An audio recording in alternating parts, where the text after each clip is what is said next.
හැමෝටම සුබ දවසක්. ඔයා කැමතිද ඔයාගේ අතේ තියෙන ෆෝන් එකෙන් ට්‍රේඩ් කරලා සල්ලි හොයන්න? ඉතින් ට්‍රේඩ් කරලා හරියටම සල්ලි හොයන්න පුළුවන් සුපිරි සයිට් එකක් තමයි ඩෙරිව් කියන්නේ. ඉතින් ඩෙරිව් සයිට් එකට කොහොමද රෙජිස්ටර් වෙන්නේ? ඒ වගේම සයිට් එකට ඩිපොසිට් කරන්නේ කොහොමද? සයිට් එකෙන් ඔයාගේ බැංකුවටම විත්ඩ්‍රෝ එකක් ලබා ගන්න කොහොමද? ඒ වගේම මම පාවිච්චි කරන මෙතඩ් එකේ හැමදේම මම ඔයාලට කියලා දෙන්නම්.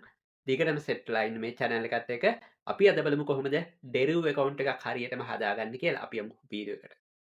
මේ වීඩියෝ එකේ පළවෙනි කමෙන්ට් එක දාලා තියෙනවා ලින්ක් එකක්. අන්නේ ලින්ක් එක ටච් කරාම ඔයාට යන්න පුළුවන් මෙන්න මේ වගේ තැනකට. මේක තමයි ඩෙරිව් සයිට් එකේ රියල්ම සයිට් එක. ඉතින් මෙතන country of residence කියන එකට ඔයාගේ country එක දාගන්න ශ්‍රී ලංකා විදිහට. ඊළඟට මෙතන enter your email ඒකට ඔයාගේ වැඩ කරන email එකක් ලබා දෙන්න. මේ විදිහට මගේ email එක මම මෙතෙන්ට ලබා දෙනවා.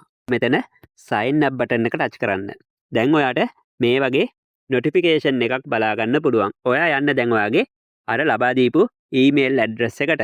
දැන් ඔයාට ඩෙරිව් එකෙන් ඇවිල්ලා තියෙනවා මචං මේ විදිහට මැසේජ් එකක්. ඒ මැසේජ් එක අපි ඕපන් කරාට පස්සේ මෙතන බලාගන්න පුළුවන් verify my email ඒක ටච් කරන්න.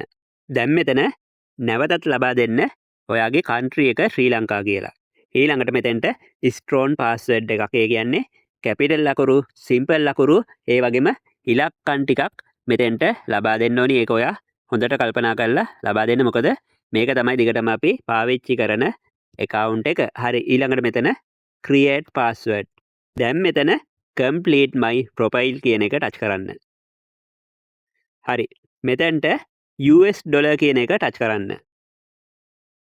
දැන් ඔයාගේ identity card එකේ තියෙන විදිහටම දෙන්න ඕනි. මෙතන ඔයාගේ first name එක, last name එක. first name එක කියන්නේ ඔයාගේ නමේ මුල් කොටස. ඊළඟට last name එකට ඔයාගේ නමේ අග කොටස ලබා දීලා මෙතන next කියන එක ටච් කරන්න. දැන් ඔයාගේ birthday එක හරියටම මෙතෙන්ට ලබා දෙන්න. ඊළඟට නැවතත් next button එක ටච් කරන්න.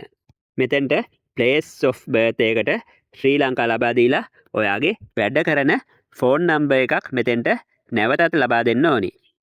හරි, ඊළඟට next button එක ටච් කරන්න. දැන් මෙතන additional revenue එක ටච් කරලා මේකට ඔයා කැමති එකක් ලබා දෙන්න. නැවතත් next button එක ටච් කරන්න. දැන් ඔයාගේ address එක මෙතෙන්ට ලබා දෙන්න. ඒක හරියටම දෙන්න ඕනි. එහෙම නැත්නම් මචං ඔයාගේ account එක verify කරන්න බෑ. හරි, address එක මම මේ විදිහට රත්නපුර ශ්‍රී ලංකා කියලා ලබා දීලා නැවත town city ඒකත් රත්නපුර. දැන් ඔයාගේ පළාත මේකට මම සබරගමු කියලා ලබා දෙනවා. ඊළඟට postal zip code මේක ගන්නෙ මෙහෙමයි. ඔයා යන්න Google එකට ගිහිල්ලා search කරන්න ඔයාගේ town එකත් එක්කම zip code කියලා. 70000 තමයි මගේ රත්නපුර zip code එක. ඔයාගේ zip code එක ඔයාගේ town එක අනුව වෙනස් වෙනවා. මේක දීලා නැවතත් මේ next කියන එකම ටච් කරන්න. හරි, මේක ඉස්සරහට යන්න නම් මෙතන මේ ඔක්කොම ටික දාලා ඔයාගේ term and condition ටිකට ඔයා යටත් වෙනවා කියලා කියන්න ඕනේ. ඊළඟට create account. දැන් මෙතන අහනවා ඩිපොසිට් එකක් කරලා ට්‍රේඩ් කරනවද එහෙම නැත්නම් ඒක පස්සේද කරන්න කියලා. ඉතින් අපි ඩිපොසිට් කරන්න කලින් මචං අනිවාර්යෙන් මේ account එක verify කරලා තියෙන්න ඕනේ. ඊළඟට later. දැන් මෙතන මේ තියෙන්නේ දකුණු අත පැත්තේ උඩින් profile icon එක මේ විදිහට ටච් කරන්න. මෙතන නැවතත් account setting. දැන් මෙතන verification එක කරන්න ඕනි අනිවාර්යෙන්. මෙතන proof of identity කියන එක ටච් කරලා නැවත ඔයාගේ personal details ටික ඉස්සෙල්ලා විදිහටම ලබා දීලා ඔයාගේ identity card එකේ back එකයි front එකයි ලබා දෙන්න. ඔයාගේ තියෙන්නේ පරණ, ඒ කියන්නේ ඉස්සෙල්ලා ආපු identity card එකක් නම් මං හිතන්නේ ඒක verify වෙන්නේ නැහැ. ඉස්සර verify වුන්නේ නැහැ. ඔයාගේ digital identity card එකක් හරි passport එකක් හරි එහෙම නැත්නම් license එක තියෙනවා නම් ඒක ශනිකවම ඔයාට verify කරගන්න පුළුවන්. ඊළඟට නැවත මෙතනින් back වෙලා මෙතන proof of address කියන එකට ඔයාගේ වතුර බිලක්, light බිලක් හරි එහෙම නැත්නම් ටෙලිෆෝන් බිලක් දෙන්න. ඒ මුකුත්ම නැත්නම් ඔයාට පුළුවන් ඔයා යන්න බැංකුවට ගිහිල්ලා ගන්න බැංක් ස්ටේට්මන්ට් එකක් ඒක මෙතෙන්ට අප්ලෝඩ් කරන්න. පැය 24ක් වගේ ඇතුළත ඔයාගේ account එක verify වෙනවා. හරි, අපි දැන් බලමු කොහොමද ඩෙරිව් account එකට හරියටම deposit එකක් කරගන්න කියලා. මේ විදිහට ඔයා account එකේ මුලට ආවට පස්සේ ඔයාට බලා ගන්න පුළුවන් වම් අත පැත්තේ උඩින් තියෙනවා තිත්තිරි කෑලි 3ක්. ඒක උඩ ටච් කරන්න. දැන් මේකේ කැෂිය එක ටච් කරන්න. ඊළඟට ඩෙරිව් P2P. ඔයාට මේකෙදි ඩෙරිව් P2P එකට මුලින්ම යද්දී ඔයාගේ නික්නේම් එක එහෙම ටයිප් කරන්නයි. ඒ ටික ටයිප් කරාම ඔයාට මේ විදිහට බලා ගන්න පුළුවන්. ඊළඟට මෙතන buy and sell කියලා ඉස්සෙල්ලාම තියෙනවා. ඉතින් මේකේ අපිට ඕනි දැන් අපේ සයිට් එකට ඩොලර්ස් ඩිපොසිට් කරන්න.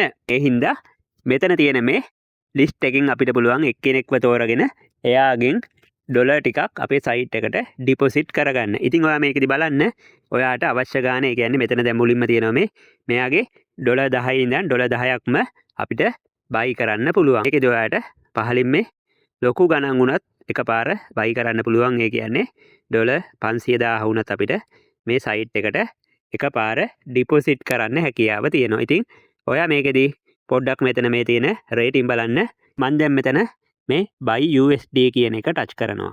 ඔයාට මෙතන පුළුවන් ඔයාගේ ඩොලර් ඔයාට buy කරන්න අවශ්‍ය ගාණ මෙතන ටයිප් කරන්න. මම දැන් මෙතන ඩොලර් 10ක් buy කරනවා කියලා දාලා ඊළඟට මෙතන confirm බටන් එක ටච් කරන්න.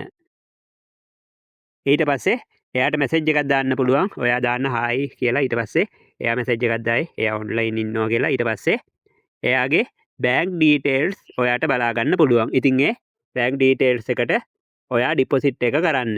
ඊළඟට දැන් 1 ඩොලර් එකක් රුපියල් 308යි. ඩොලර් 10ක් නම් රුපියල් 3800ක් තමයි අපිට මේකට මේ සයිට් එකේදී ඩොලර් ගන්න ඩිපොසිට් කරන්න ඕනි. ඉතින් එයා දෙන bank details වලට ඔයා ඩිපොසිට් එක කරලා රිසිට් එක අනිවාර්යෙන්ම ස්ක්‍රීන්ෂොට් එකක් හරි PDF එක හරි මෙයාලට සෙන්ඩ් කරන්න ඕනි. ඊට පස්සේ I will pay it කියලා ඔයාට බලා ගන්න පුළුවන්. ඊට පස්සේ ඔයාගේ ඒ රිසිට් එක අප්ලෝඩ් කරන්න විනාඩි 5ක් 10ක් වගේ කාලයක් ඇතුළත ඔයාගේ සයිට් එකට ඩොලර්ස් ටික ඒගොල්ලෝ රිලීස් කරනවා. ඊට පස්සේ ෆීඩ්බැක් එකක් එහෙම දාලා නැවතත් ඔයාට පුළුවන් එයාලත් එක්ක වැඩ කරගෙන යන්න. මම දැන් ඩොලර් buy කරන්නේ ඒ හින්දා මම ඔයාට ඒ ටික කරලා පෙන්නන්නේ නැහැ. හේතුව තව වෙලාවත් යන හින්දා. දැන් අපි බලමු ඔයා ප්‍රොෆිට් කරපු ඩොලර් ටික කොහොමද ඔයාගේ බැංකුවටම ඔයාගේ පේමන්ට් එක ලබා ගන්න කියලා. ඔයාට ඔයාගේ සයිට් එකේ තියෙන ඩොලර් ටික ලේසියෙන්ම සෙල් කරන විදිය මම දැන් කියන්න. මේ විදිහට ඔයා යන්න වම් අත පැත්තේ තියෙන තිත්තිරි කෑලි තුන ටච් කරලා නැවතත් මෙතන මේ තියෙන කැෂිය එකට ඊළඟට මෙතන ඩෙරිව් P2P ඒකේ දැන් ඔයාට බලා ගන්න පුළුවන් buy and sell කියන එකේ sell කියලා එකක් මේ මෙන්න මේකේ මෙතන මේ sell කියන එක ටච් කරන්න නේ. දැන් මෙතෙන්දී ඔයාගේ තියෙන ඩොලර්ස් ගානේ කියන්නේ ඔයාගේ සාමාන්‍යයෙන් ඩොලර් 30ක් සෙල් කරන්න තියෙනවා කියලා හිතමු. දැන් මේ විදිහට පල්ලෙහාට යන්න.